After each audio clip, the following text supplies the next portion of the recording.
સુરતમાં ભાજપ દ્વારા આયોજિત પત્રકાર પરિષદમાં રાજ્યના નાણામંત્રી કનુભાઈ દેસાઈએ મોદી સરકારના 12 વર્ષના શાસનની ઐતિહાસિક વિકાસ યાત્રાની રૂપરેખા રજૂ કરી છે। કેન્દ્રની નરેન્દ્ર મોદી સરકારના 12 વર્ષના સફળ શાસન અને અવિરત વિકાસ યાત્રાની ભવ્ય સિદ્ધિઓને જન સુધી પહોંચાડવા માટે સુરત શહેર ભાજપ દ્વારા એક વિશેષ પત્રકાર પરિષદનું આયોજન કરવામાં આવ્યું। ગુજરાત રાજ્યના નાણામંત્રી કનુ દેસાઈના અધ્યક્ષસ્થાને યોજાયેલી આ પત્રકાર પરિષદમાં વડાપ્રધાન નરેન્દ્ર મોદીના નેતૃત્વમાં દેશમાં આવેલા અભૂતપૂર્વ પરિવર્તન અને વિકાસ ગાથાની વિસ્તૃત રૂપરેખા રજૂ કરવામાં આવી હતી। પત્રકાર પરિષદને સંબોધતા નાણામંત્રી કનુ દેસાઈએ જણાવ્યું હતું કે છેલ્લા 12 વર્ષમાં કેન્દ્ર સરકાર દ્વારા લોક કલ્યાણ અને સર્વસમાવેશક વિકાસને પ્રાધાન્ય આપીને અનેકવિધ કલ્યાણકારી યોજનાઓ છેવાડાના માનવી સુધી પહોંચાડવામાં આવી છે। ખાસ કરીને નાણાકીય સર્વસમાવેશકતાના ક્ષેત્રમાં ક્રાંતિ લાવતી જનધન યોજના હેઠળ દેશભરમાં 58 કરોડથી વધુ બેંક ખાતાઓ ખોલવામાં આવ્યા છે, જેમાંથી માત્ર મહિલાઓના 32 કરોડથી વધુ વિશેષ ખાતાઓ ખોલીને નારી શક્તિને આર્થિક રીતે આત્મનિર્ભર બનાવવામાં આવી છે। નાણામંત્રીએ ગરીબ કલ્યાણની યોજનાઓની વિગતો આપતા ઉમેર્યું કે વૈશ્વિક મહામારી અને ત્યારબાદની પરિસ્થિતિમાં દેશના કોઈ ગરીબને ભૂખ્યા ન સૂવું પડે તે માટે અત્યાર સુધી 81 કરોડથી વધુ દેશવાસીઓને સંપૂર્ણ મફત અનાજ પૂરું પાડવામાં આવ્યું છે। આ ઉપરાંત સામાન્ય નાગરિકોને સામાજિક સુરક્ષા આપવાના હેતુથી પ્રધાનમંત્રી સુરક્ષા વીમા યોજના અંતર્ગત 58 કરોડથી વધુ લોકોને અત્યંત મજબૂત સુરક્ષા કવચ પૂરું પાડીને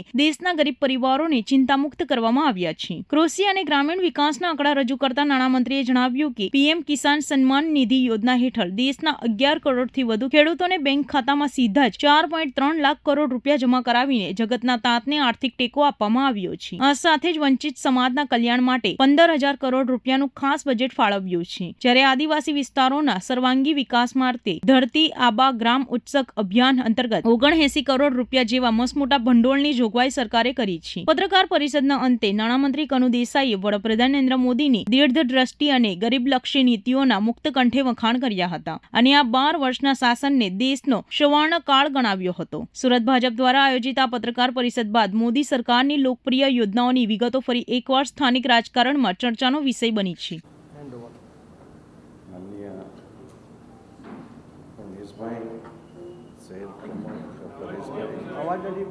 સર્વે ધારાસભ્યશ્રીઓ, મેયરશ્રી અને ઉપસ્થિત સૌ પત્રકાર ભાઈઓ, અવાજ સેટ કરો ભાઈ, તમારો અવાજ તો બરાબર। આપણે સૌ જાણીએ છીએ કે 2001માં માનનીય મોદીજીએ જ્યારે ગુજરાતનું સુકાન સંભાળ્યું ત્યારે આપણા ગુજરાતની પરિસ્થિતિ એવી હતી કે ગુજરાત આનાથી આર્થિક રીતે બેઠું થશે કે નહીં, અને તે સમયે એમણે રાષ્ટ્રવાદને ધ્યાનમાં રાખીને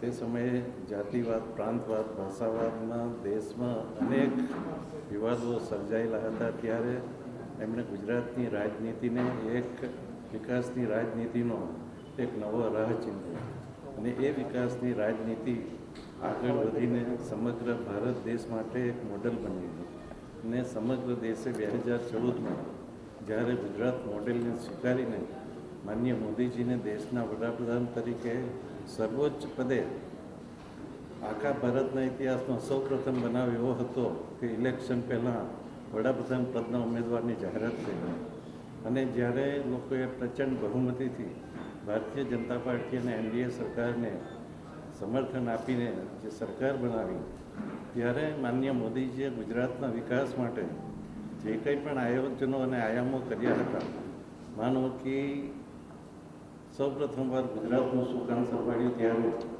લોકોએ એમને કીધું કે અમે તમને સાંજે અડધો કલાક માટે વીજળી આપો, સાંજે વાળું કરતી વખતે અમને વીજળી મળતી નથી, અને એમણે સમગ્ર ગુજરાતમાં દરેક ગામોમાં 24 કલાકમાં જે વીજળી આપવાનું શરૂ કર્યું અને એની શરૂઆત પણ આપણા ડાંગના આદિવાસી વિસ્તારથી કરી।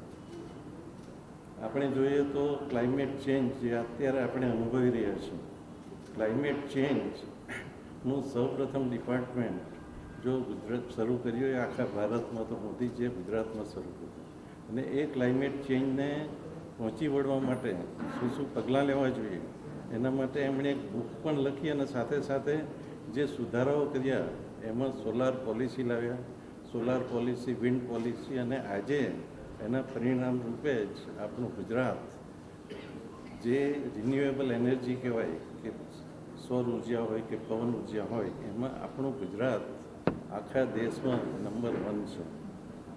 આપણે જોઈએ તો તે સમયે આદિવાસી વિસ્તાર કે સાગર ખેડૂઓ માટે પણ એમણે વનબંધુ કલ્યાણ યોજના બનાવી, સાગર ખેડૂ યોજના બનાવી.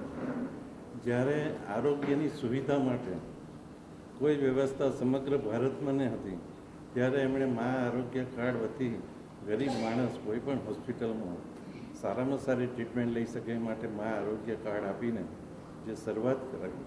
આ બધા જે આયામો ગુજરાતમાં શરૂ થયા એ 2014 પછી એમણે આપણા દેશમાં અમલ ચોક્કસ રીતે કરી એમ કહી શકાય. સૌ પ્રથમ તો એમણે 2014માં કીધું કે મારે સ્વચ્છ ભારત ગાંધીજીને ભેટ આપવું છે. મહાત્મા ગાંધીજી સ્વચ્છતાના આગ્રહી હતા અને એમણે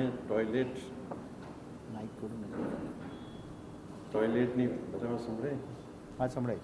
અવાજ કેટલી ક્લિયર નથી આવતો. અવાજ તમે બોલો તો અહીંયા અવાજ જ નથી. હવે વિચાર કરો કે મારી માઇક મૂકો.